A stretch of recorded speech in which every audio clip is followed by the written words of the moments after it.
Let me ask you a question. Would you make a 94-foot golf putt if it meant you were given a brand new Toyota Supra? In today's episode of Topics for the Pod, someone did exactly that. Welcome back, everyone, to Wheels, Winchesters, and Weebs, your favorite podcast on the internet. And today we are going to be talking about a few more crazy internet stories that I found and want to share with every single one of you. So without further ado, let's get started. Let's go back to that question I asked you about. Would you make the golf putt for a new car? If you're one particular student at Auburn University, the answer is yes. Earlier this month, Connor Boyle made a 94-foot putt, rolling a golf ball from one baseline and through a sign next to the opposite basket of a college basketball court during the second half of one of Auburn's games. And because of that, he won a car from a local Toyota dealership. That is crazy to me. I guess that Auburn's been putting on these competitions for a while, but it's still wild to see someone do something that crazy. According to this article, it's the longest golf putt ever made. I don't know that for sure, but still crazy. Moving on to the next one. This one's going to be a little bit dated, but I couldn't help but pass it up because guess what, conspiracy theory deniers? There are gators in the sewer.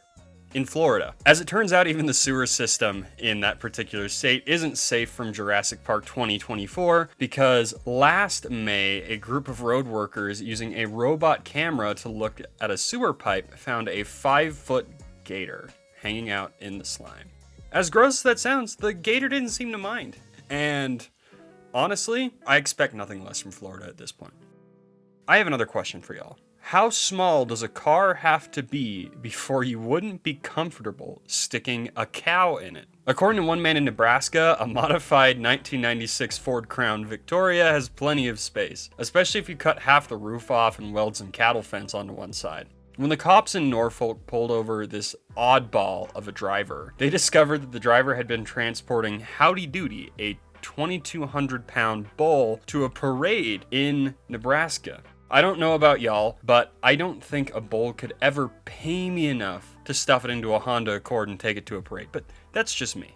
We are getting to the last story today on this shorter episode of Topics for the Pod, and that is something that everyone is calling Mission Impastable. The first line of this particular story that I read makes me laugh, and it is, "You would never expect to find massive mounds of discarded spaghetti unless you happen to be in New Jersey." Last year, a New Jersey Facebook group posted an odd discovery, which was close to 500 pounds of pasta, which had been dumped along the river basin of Old Bridge. As crazy as that sounds, one of the town city council hopeful did make a post messaging and letting people know that public park officials had been cleaning it up, and until now, no one has been accused of the pasta disaster. That's it for today. Like I said, it's a bit of a shorter episode. Thank you all so much who've listened to these so far and who continue to listen to our podcast.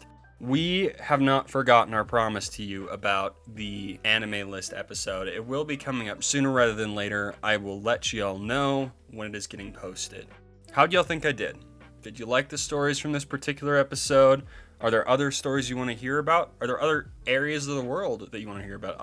All these stories so far that I've added are from the United States. I would love to branch out further. If you have one, let me know by posting it in a comment below wherever you happen to be listening. Thank you all so much, and we'll see y'all in the next one.